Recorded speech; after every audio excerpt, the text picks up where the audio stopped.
one of my Krita learning sessions where I'm going through the Krita documentation to learn how to use it.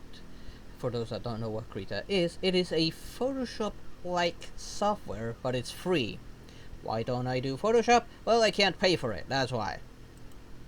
Photoshop is not free. And for some reason, Krita is not launching right now. Oh, yep, it did launch. Never mind.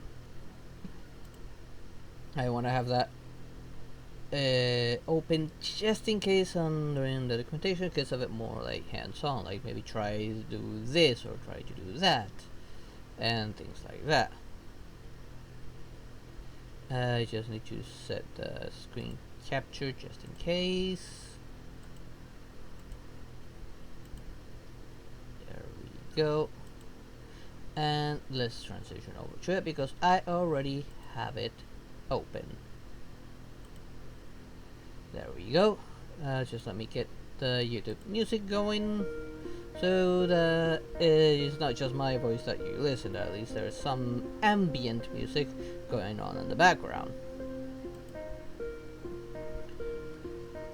And okay, last we left off, we kind of skipped over a few things because, well, there was that whole like, if you're coming from another drawing software, like, which I advise you maybe have a quick look at it to see maybe what the differences are between one and the other.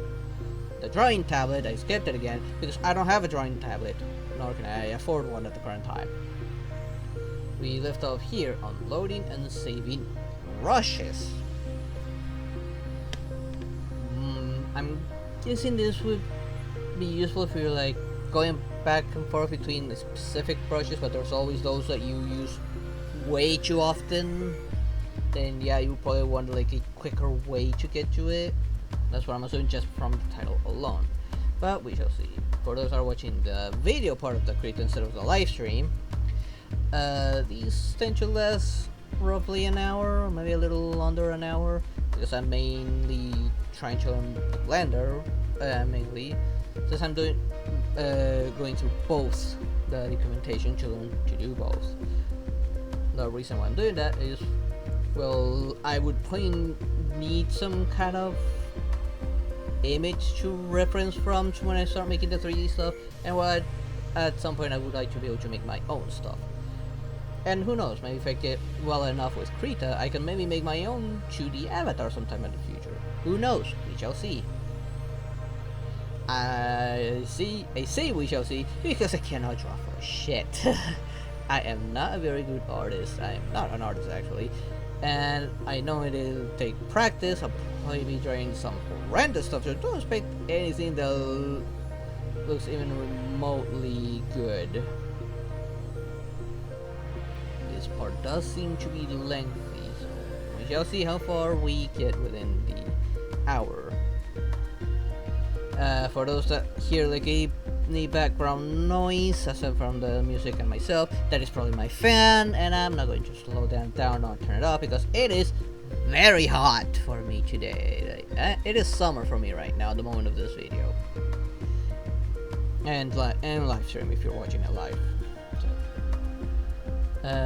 Let's get this. Oh, before I forget, of course, gotta promote my affiliate. Down in the description below, there's a link to a public shop where you can purchase energy mixes, sleep mixes, hydration shakers, and even stickers. If you use code BLACKHEART, you will get a 10% discount and help support the channel in the process. Now let's actually get into the lessons. Loading and saving brushes. In the real world, when painting or drawing, you don't use one tool. You use pencils, erasers, paint brushes, different types of paints, ink, crayons, etc. All these have different ways of making marks. Excuse me. Hold on. I had to fix them YouTube music just now. Hopefully the music's not too loud. In a digital program like Krita, you have something similar. We call this a brush engine, and much like how cars have different engines that give different feels when driving, or how pencils make uh, distinctly different marks than roller ball pens, different brushes engines have totally different feels. The brush engine have a lot of different settings as well, so you can save those settings into presets. Unlike Photoshop, Krita makes a difference between brush tip and brush preset. Okay. For those that know what it's referring to, maybe explain to me down whether it will be in the chat or down in the comments below if you're watching the video.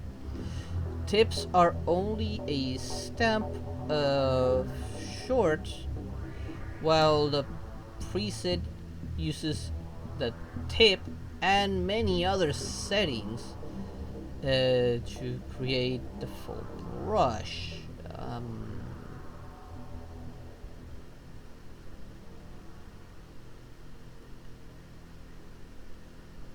Tips are only a stamp of sorts. What is this referring to?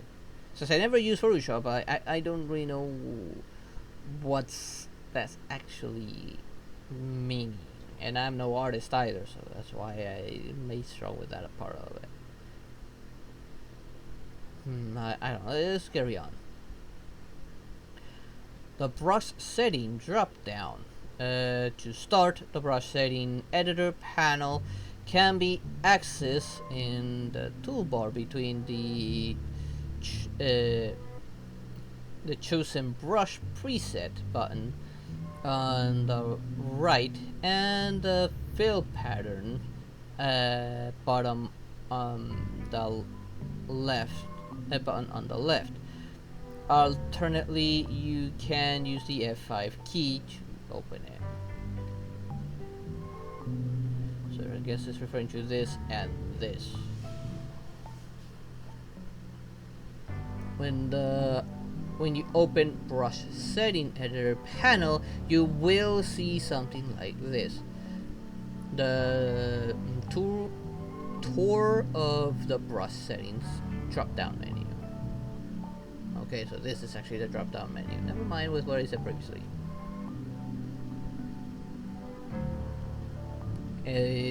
The brush setting drop down is divided into 6 areas. Section A, general information. This contains the preset icon, live brush preview, and preset name, the engine name, and several buttons for saving, renaming, and reloading. Krita brush settings are stored into the metadata of the 200 by 200 PNG, the KPP file, of which I don't even know what that is, where the image in the PNG file becomes the preset icon. This icon is used everywhere in Krita and is useful for differentiating brushes in ways that the live preview cannot. The live preview shows the stroke on the current brush as a little S-curve wiggle, with pressure going non-existent on the left and increasing to full pressure as it goes to the right. And in the background is my dad's chihuahua going bananas. They must have let him out so he doesn't wake up the baby. My baby brothers tends to wake up because of that popper. It can thus show the effect of the pressure. Trying angles, distance, fade, and fuzzy depth sensors, but none of the others. For some brush engines, it cannot show anything from the colors much filter brush and clone tool.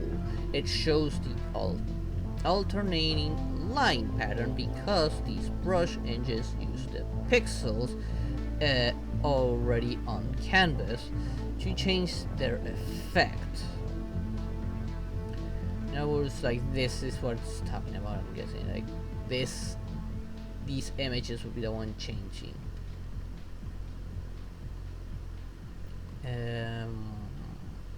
Okay, right here. After the preset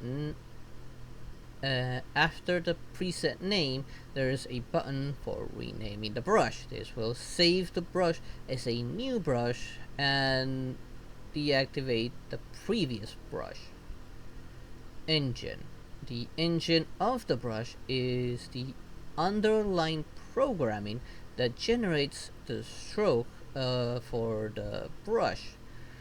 What that means is the different brush engines have different options and different results.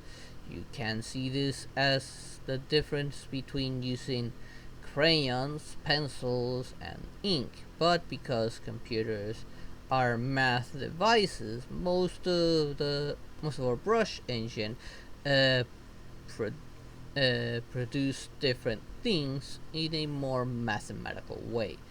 For most artists, the mathematical nature doesn't matter as much as the different textures and marks each brush engine, and each brush engine has its own distinct flavor and use. You can be further customized by modifying the options. Reloading. If you change a preset, an icon will appear behind the engine name. This is the reloaded the brush preset button. You can use it to revert to the original brush setting. Wait, what? The icon will appear behind the engine name. Let me have a look.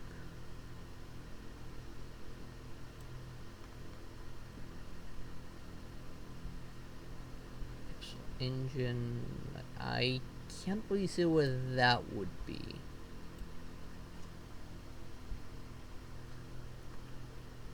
Let's see, let's carry on. Saving a preset, that part I did see. On the right, there's Save New Brush and Overwrite buttons. Save New Brush preset will take the current preset and all its changes and save it in a new preset. If no changes was made, you will be making a copy of the current preset. Override brush. This will only enable if there are any changes. Pressing this will override the current preset with the new settings, keeping the name and the icon intact. It will always make the timestamp backup in the resource folder. I guess in case you screwed up and you actually want to go back to where it was. Save new presets will call up the following window with a mini scratch pad and all sorts of options to change the preset icon. The image on the left is the mini scratch pad. You can draw on it with a current brush, allowing a small modification on the fly. I guess this will help if you're making one to kind of have an idea what exactly you made by actually drawing something here. That is good to know that I can actually do that. Brush name. The name of the brush. This is also used for the KPP file, whatever that stands for. If there's already a brush with that name, it will effectively override it. So be careful with the naming. Load existing thumbnail. This will load the existing thumbnail inside the preset. Load scratchpad thumbnail. This will load the dashed area from the big scratch pad, section C, into the thumbnail area. Load image. With this you can choose an image from disk to load in the as a thumbnail.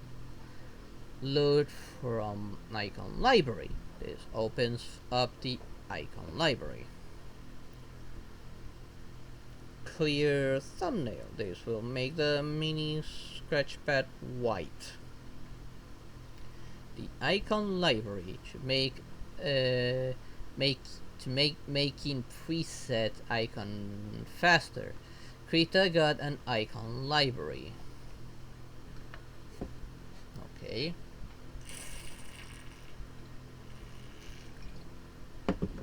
Just drinking a little bit of water. It allows you to select tool icons and the optional small labels. When you press OK, it will load the resulting combination into the mini scratch pad, and you can draw in the stroke.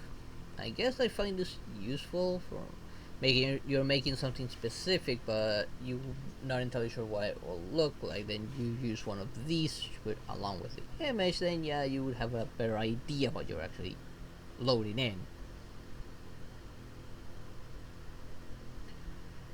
If you go to your resource folder, there's a folder there called preset icon, and in this folder there are tool icon and emblem icon.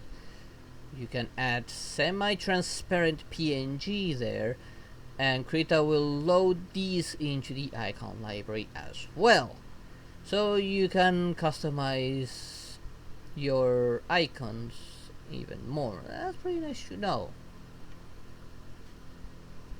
I don't see myself using that at all.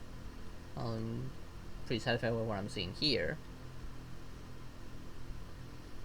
At the top right of the icon library, there are 3 sliders. They allow you to adjust the tool icon. The top 2 are the same hue and saturation as the HSL adjustment, of which I have no idea what HSL stands for. I don't know what that is. I don't recall it actually saying what it is.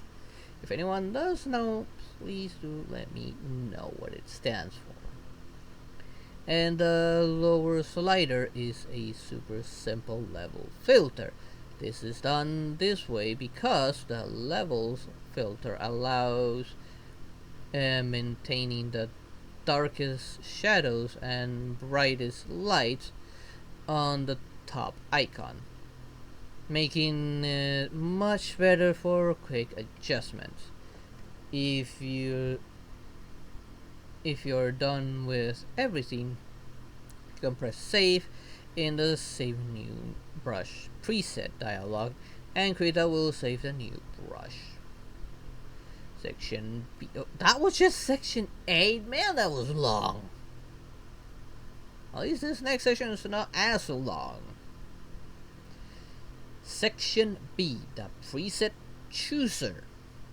The preset chooser is much the same as the preset docker, and the preset drop down on the F6 key. It's unique in that it allows you to filter by engine, and it also where you can create brushes from the engine from scratch. Probably won't be messing a lot to that. I'll probably use what's already there. I guess I'm no artist. I'm pretty sure I will struggle and make way too many mistakes and end up losing valuable time. So I'll focus on using what it already provides me.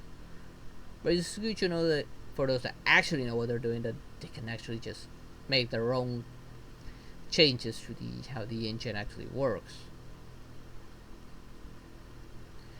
It is by default collapsed, so you will need to press the arrow on the top left of the brush engine to show it.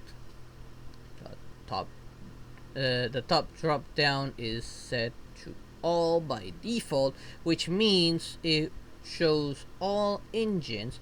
It then shows a tag section where you can select the preset list, and the search bar.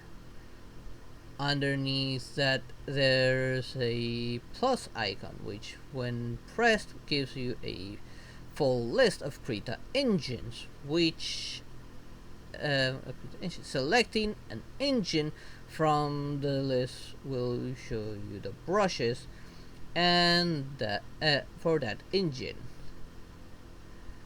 The trash can icon does the same as it does in the preset docker, deletes or rather deactivates a preset, so it won't show up in the list. Section C, the scratch pad. When you tweak your brushes, you want to be able to check what each setting does. That's why to the right of the setting drop down there is a scratch pad. It is by default collapsed, so it will have to be pressed the arrow at the top right of the brush, selecting it to show. When saving a new preset, you can choose to get the icon from the scratch pad. This will load the dash area into the mini scratch pad of the Save New Brush preset dialog. The scratch pad has 5 buttons underneath it. These are in order from 1. Fill the area with brush preset icon. 2. Fill area with current image. 3. Fill area with a gradient, useful for smudge brushes. Fill area with background color. Reset area with white. Section D, the options list. The options, as stated above, are different per brush engine. These represent the different parameters, toggles, and knobs that can turn to make the brush preset unique. For a couple of options, the main thing to change is lighters and checkboxes, but for a lot of them they use curves instead. Some options can be toggled as noted by the little checkbox next to them, but others like flow and opacity are fundamental to how the brush works, that they are always on. The little padlock icon next to the options is for locking brush. This has its own page.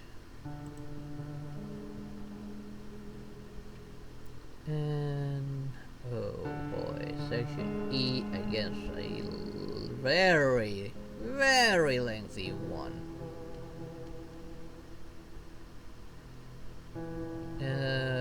Let's check on the time. Yeah, I think I can go for another one. It's only been like half an hour, so I guess I can finish this loading and saving section and then call it there. Let me drink some water.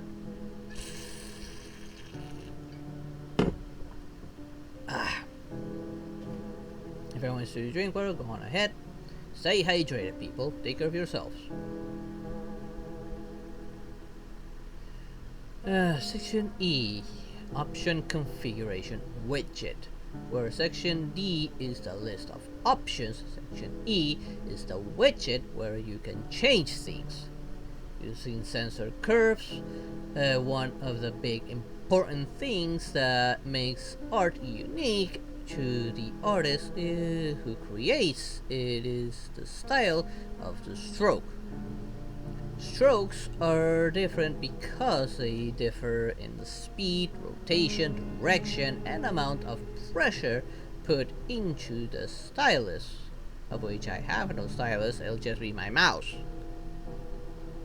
Because those are so important, we would want to customize how these values are understood in details. The best way to do so is to use curves. Curves show up with the size widget. For example, with the inking brush, we want to have size mapped to pressure. Just toggling the size option is the option list will do. In the option list will do that. However, different people have different wrists and thus will press differently on their stylus, which I don't have any. Hope there's something regarding the mouse at some point. Someone who presses softly tends to find it easy to make the thin strokes, but very difficult to make thick strokes. Conveniently, someone who presses hard on their stylus naturally will have a hard time making thin strokes, but easy to make the thick stroke. And I'm gonna struggle with both strokes. I am sure about that. Such a situation can be improved by using the curves to map pressure to output thinner lines or thicker ones.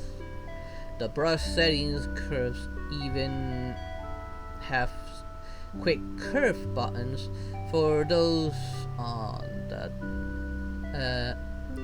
for these at the top. Someone who has a hard time making small strokes should try the second to last concave button, while one who has a hard time making thick strokes should try the third option, the S shape. I'm going to show that so that we know what they're talking about, if it's even visible somewhere. We're in the E section. I guess it's talking like about this, maybe? No, that's angle. This is diameter, ratio, horizontal, vertical, spike, randomness. I'm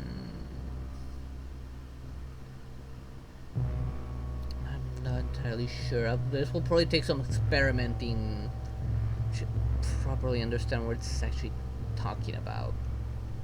Let's go back to where we were.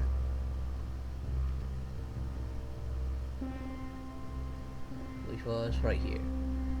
Underneath the curves widget, there are two more options. Share curve across all settings. This is for the list of sensors. Toggling this will make all the sensors use the same curve.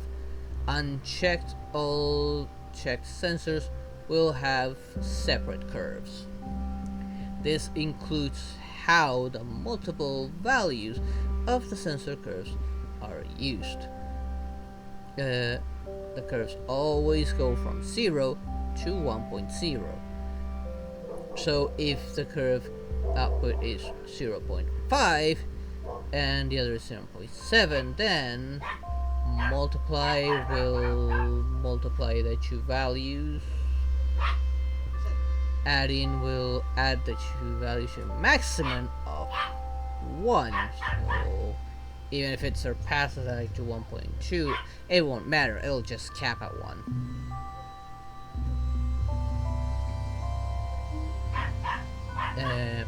Maximum will compare the two and pick the largest, so that in the case of 5.0 and 0.5 and 0.7, the result is 0.7. Minimum will compare the two and pick the smallest, in this case 0.5. Difference will subtract the smallest from the largest. It's maybe better to see with the following example. Why is there like a big gap here? That's weird. There's 1, 2. There's like a major difference between each one. Okay.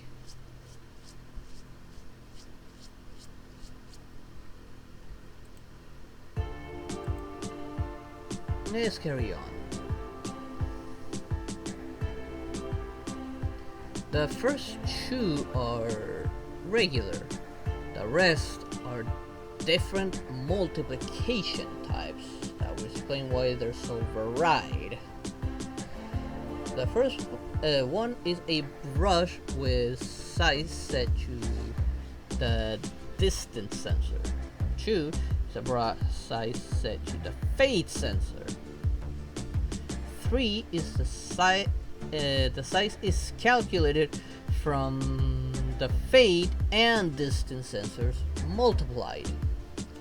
4, the size is calculated from the fade and distance sensors added to each other. Notice how thick it is.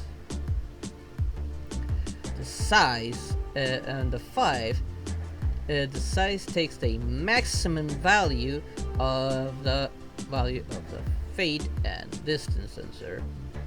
6, the size, it takes the minimum value for the value of the fade and distance sensor.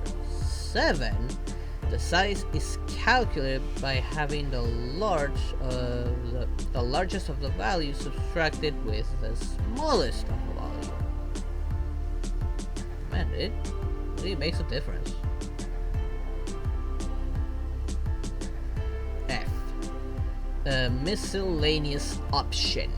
Eraser switch size. This switches the brush to a separate store size when using the E key.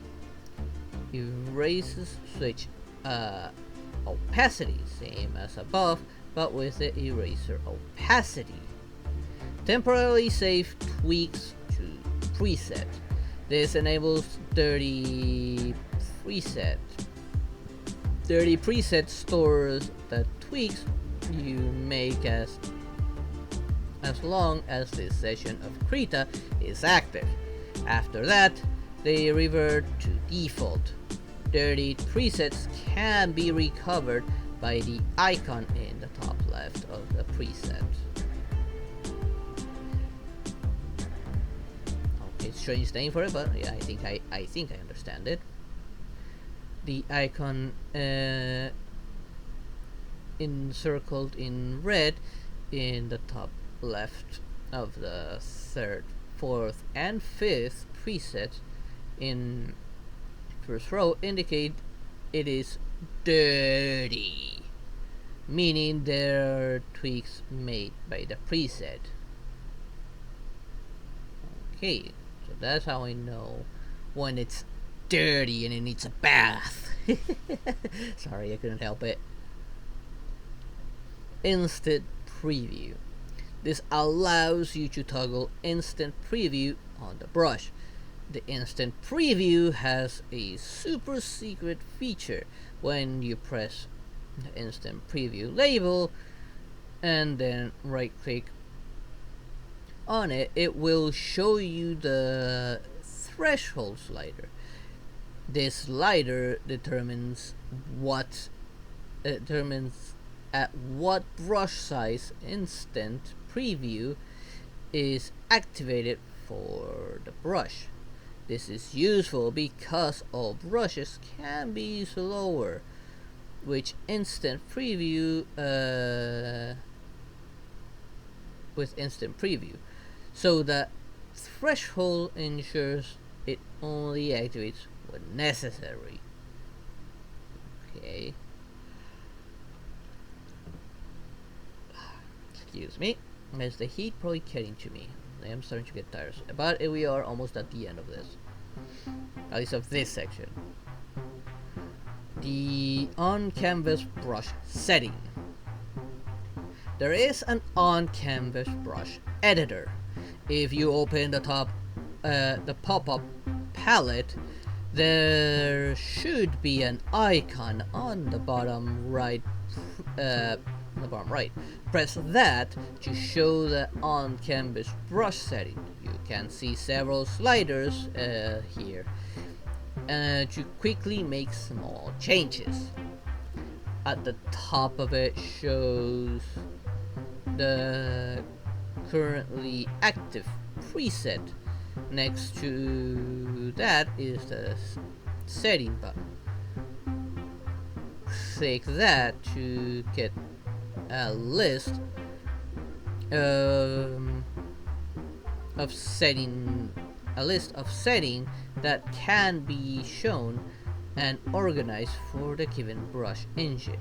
You can use the up and down arrow to order their position, and then left and right arrow to add or remove the list. You can also drag and drop.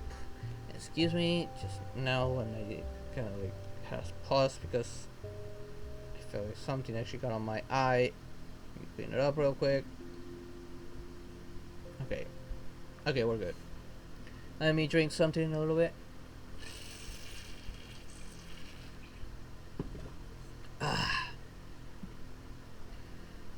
Yeah, let's carry on. Where did I leave off? I think I left off on that. Making a brush preset. Now, let's make a simple brush to test the waters with. Because I don't have any project open, nor do I'm not gonna make any. I'm not gonna mess with it this time, even though this is hands-on. I'll probably experiment with it once I actually start like trying something.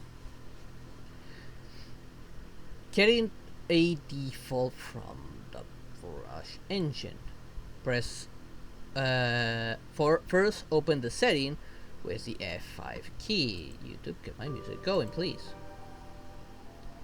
Then press the arrow on the upper left to open the preset, but the preset chooser. There is a plus icon to get a list of engines. For this brush, we're going to make a pixel brush. Example, making an ink brush. Draw on the scratch pad to see the curves. Brush, okay, I think I might actually need to open something.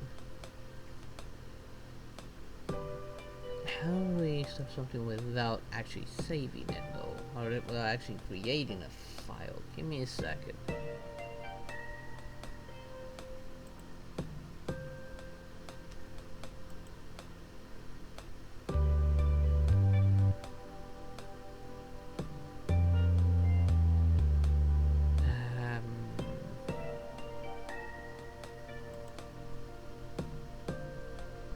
Okay, I did actually start something without actually saving it.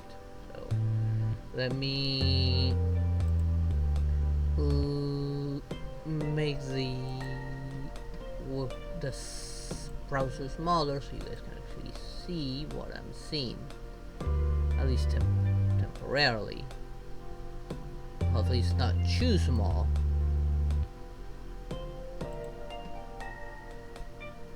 And let me see again. I wanted to press the F5 key. And okay. Hopefully it is actually capturing it. It is not capturing it. Give me a sec while I mess with this.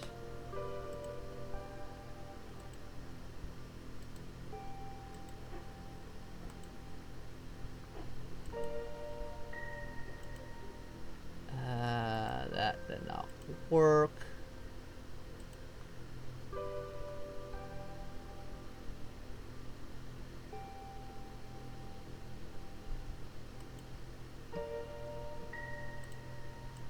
Maybe it's because I have it like hidden. Okay, why can I not get it to capture?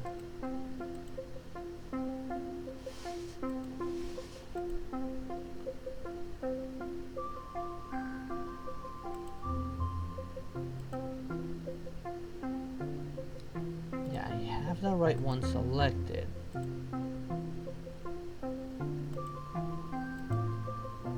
Okay, there we go. I don't know why it uses a different method of capture, but I got it to work. You guys can now see what I'm actually seeing. Now, the next step would be draw on the scratch pad to see the current brush, what the current brush looks like. If done correctly, you should have a 5 pixel white brush that has a pressure set to opacity.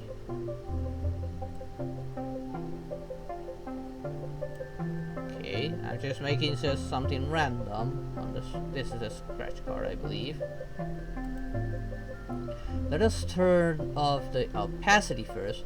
Click on opacity option, and in the right hand list, the settings should now be changed to a big curve. This is the sensor curve.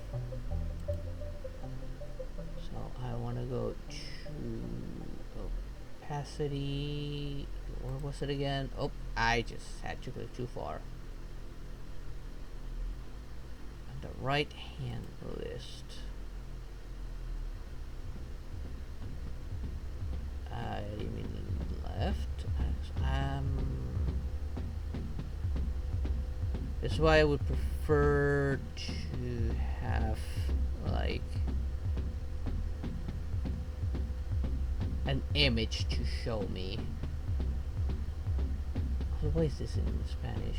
I mean, that's part of the problem. Hang on just a sec. Let me close this real quick and reset the language. If I can locate where it is.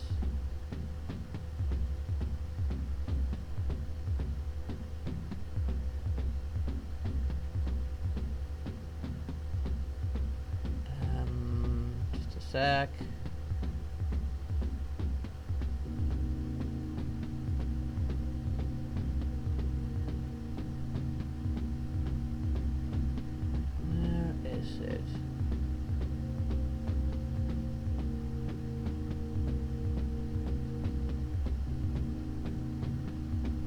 Here it is.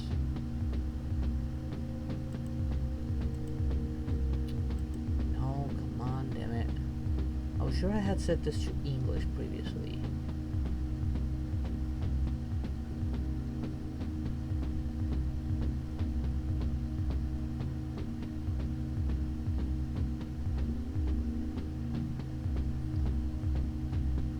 Why is there only British English and not just standard English?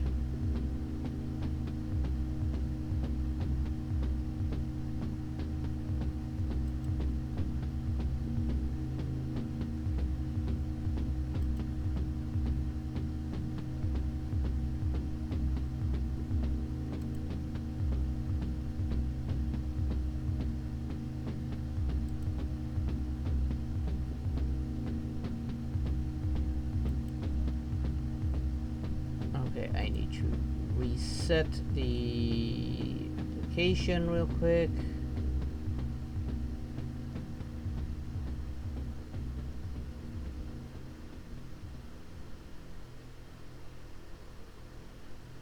Just let me close it for a little bit and reset the thing so that it becomes English. Maybe then I'll actually find it.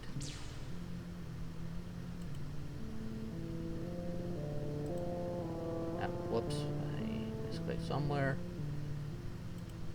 This might cause some issues. There we go.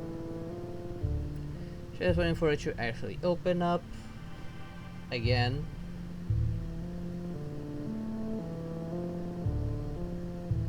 No, I didn't want to open this.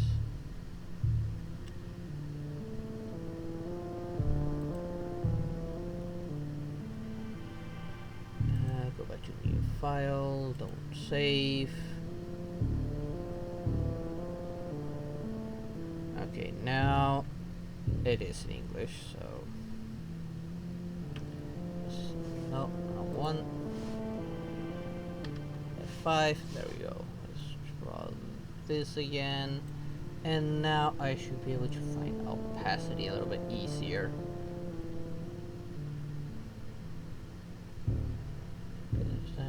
Ratio, fade, spacing, precision.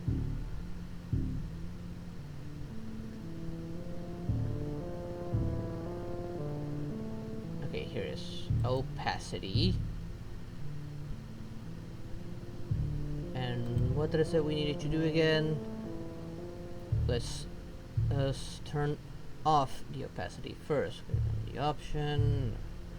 The setting should now be changed to a big curve in this.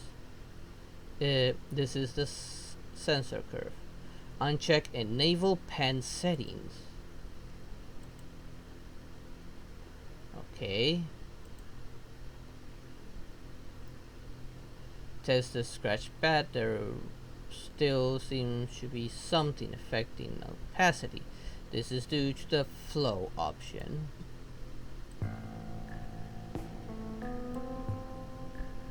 Okay. Select the flow option from the list on the right hand. Flow is like opacity, except that flow is per pad and opacity is per stroke.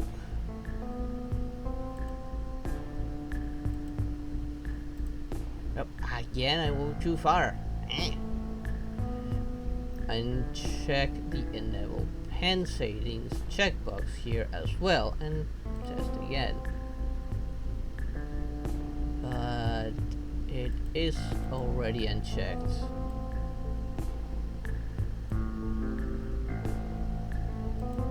Wait, what? Uncheck enable pen settings. Now you should be getting somewhere towards the ink brush, but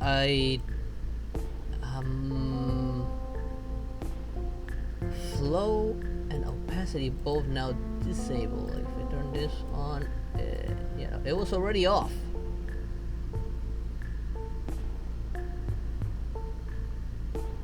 And I don't really see a difference. Did I do something wrong?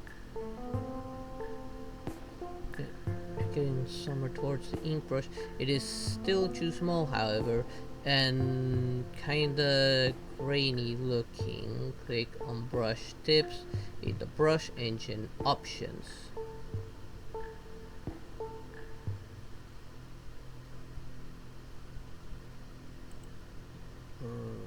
Brush tip.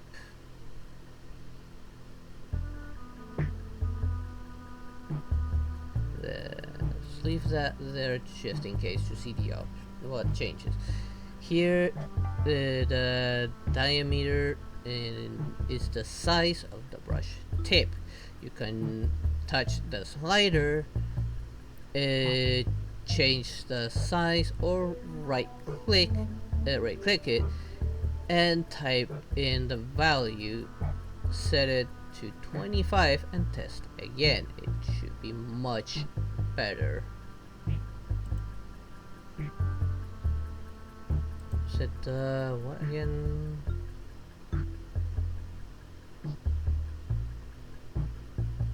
Diameter.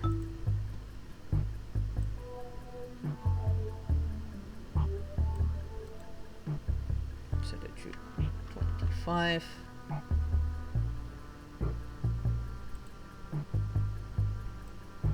Okay, now it's actually a more visible change.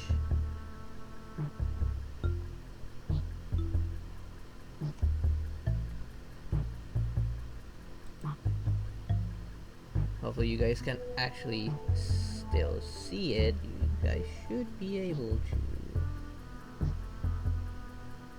Or is it not showing? It's not showing for... let me refresh this thing.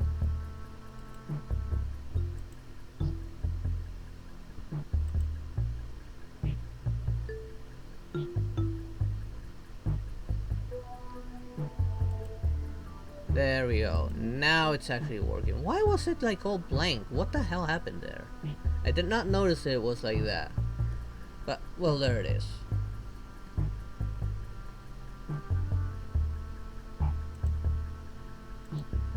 Okay.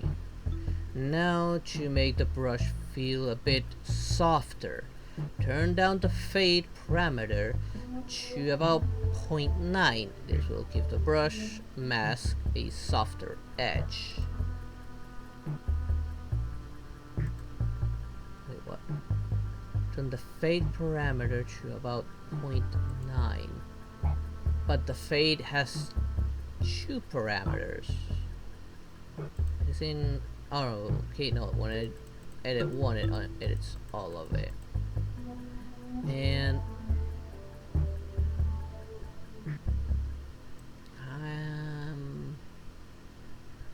is it softer?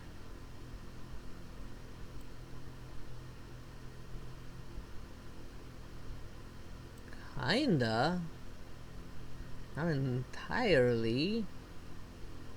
Well, it is just a very small difference, but if I go into more, like even less fade, it'll look maybe even softer. But I'm gonna go with what's actually telling me. If you test again, you will notice that fade doesn't seem to have much effect.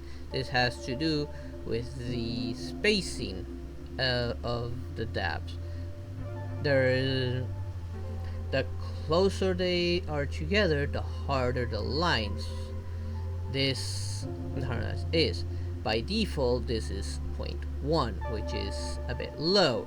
If you set it to 10 and test, you will see what kind of effect spacing has. The auto checkbox changes the way the spacing is calculated, and auto spacing with values of 0.8 is the best value for inking brush. Don't forget that you can right click to type the value. So I want to change spacing.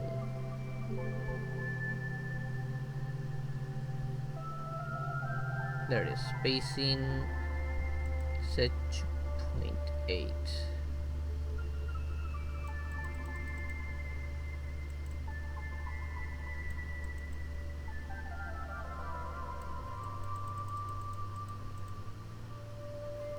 And let's see what this looks like. Oh, now that looks like more like a bunch of dots.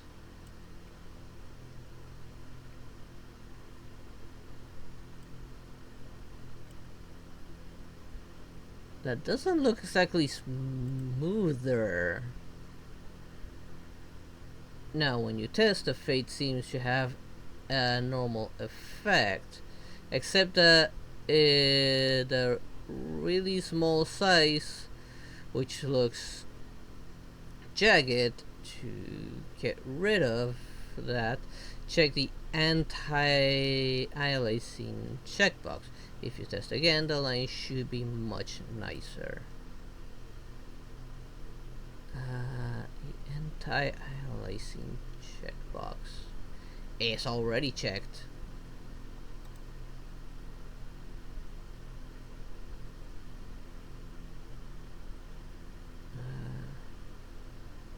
Checked, and it is already checked, so how does this look without it? Hardly any difference.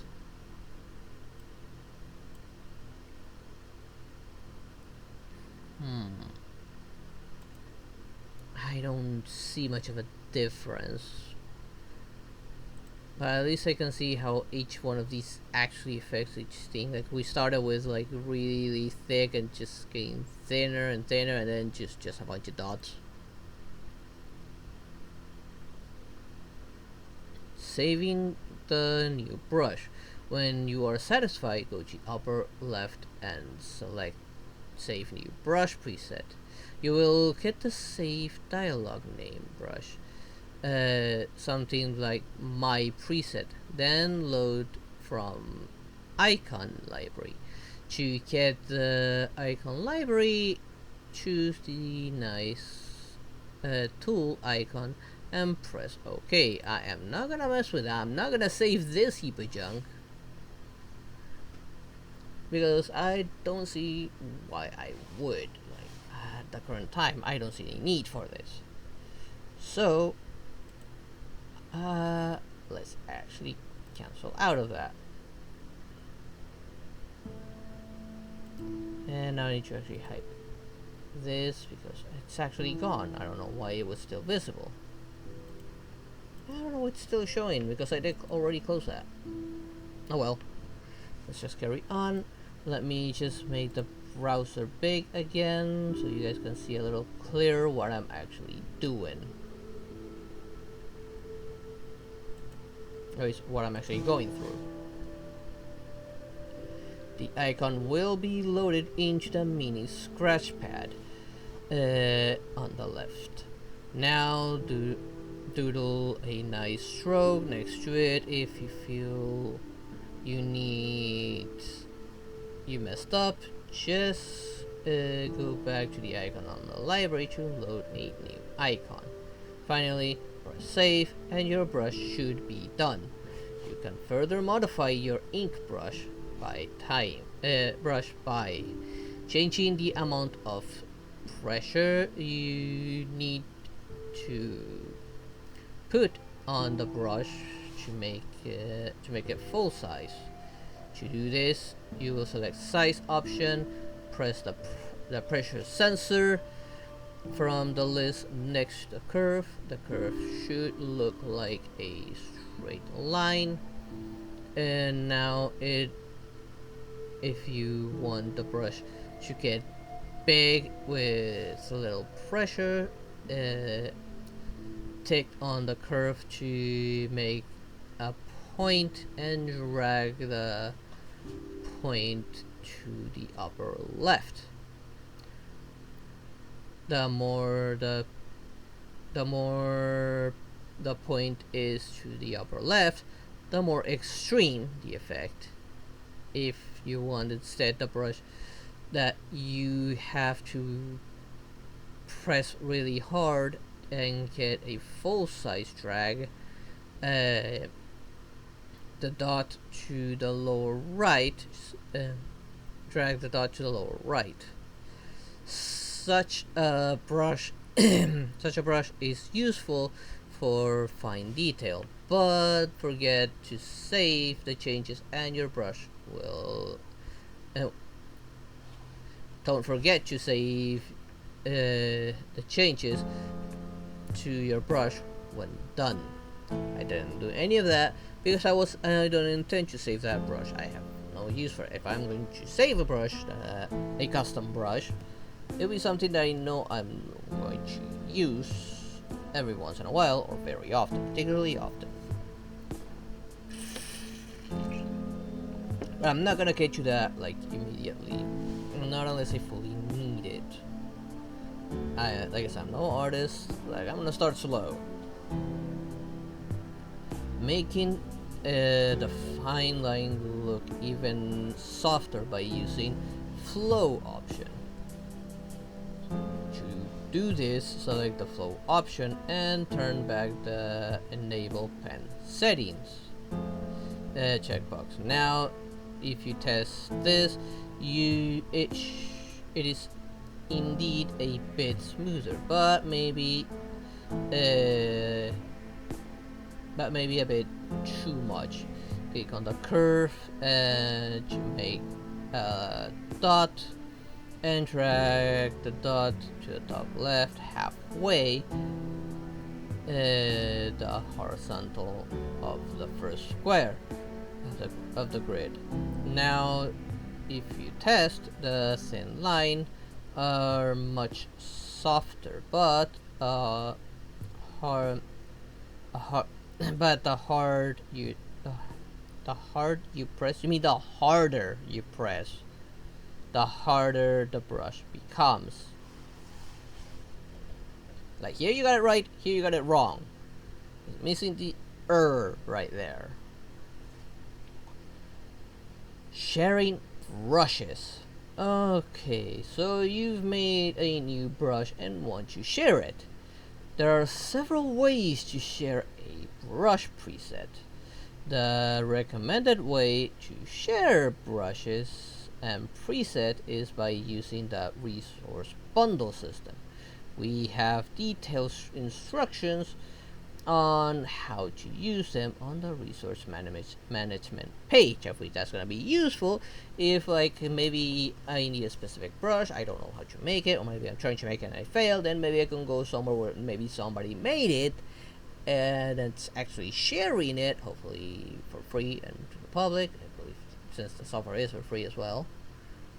And then I could probably pick it up from there, which would be nice for the community is sharing like different like custom brushes for everyone to use. However, there are various old-fashioned ways of sharing the brushes that can be useful when improving and importing and downloading very old packs.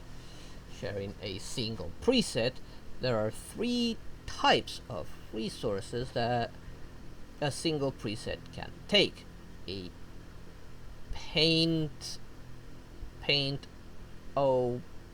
preset,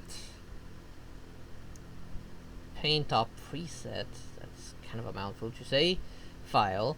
This is a preset proper with the icon and the curves stored inside. The brush file, this is the brush tip. When using masked brushes, there are 2 of these. A pattern file, this is when you are using textures.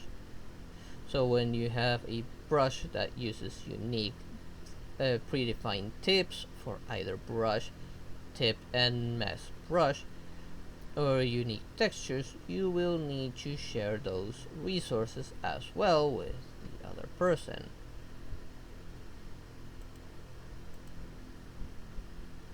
Come on, YouTube, not just cancel out my playlist all of a sudden. There we go. Where was I? Alright, up here. So when you have a brush that uses unique predefined tips for either brush tips or mask brush or unique textures, you will need to share those resources as well with the other person. To find those resources, go to the settings, manage resources, open resource folder. There the preset files will be inside paint preset, and the brush tip inside brushes, and the textures inside patterns. Importing a single KPP file. Now if you want to use a single preset, you should go to the preset chooser on the F6 key and press the folder icon. There you will give the file dialog, navigate to KPP file, and open it to import it.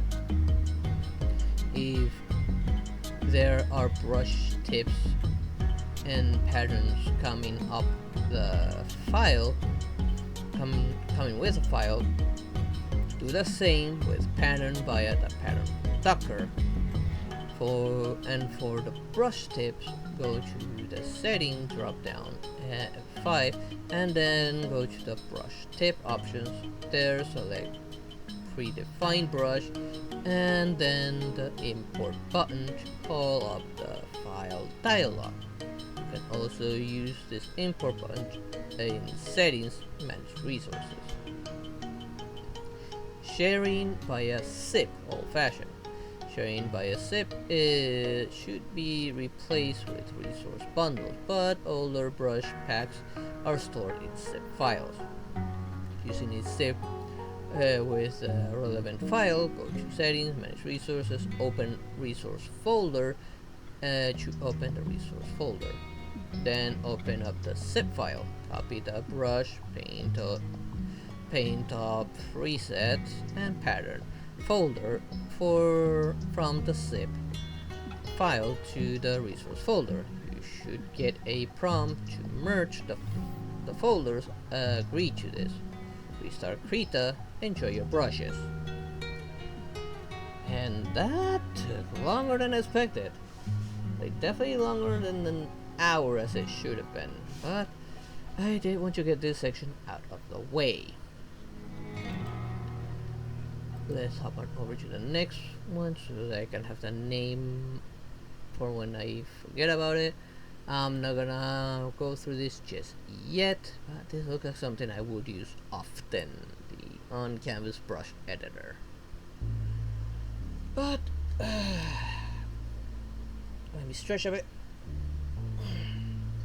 That is gonna be it for today, for the Krita video and the stream of course. So there were a few parts which I felt lost. I noticed like some typos, like some probably spelling errors that were making it a little bit confusing to read.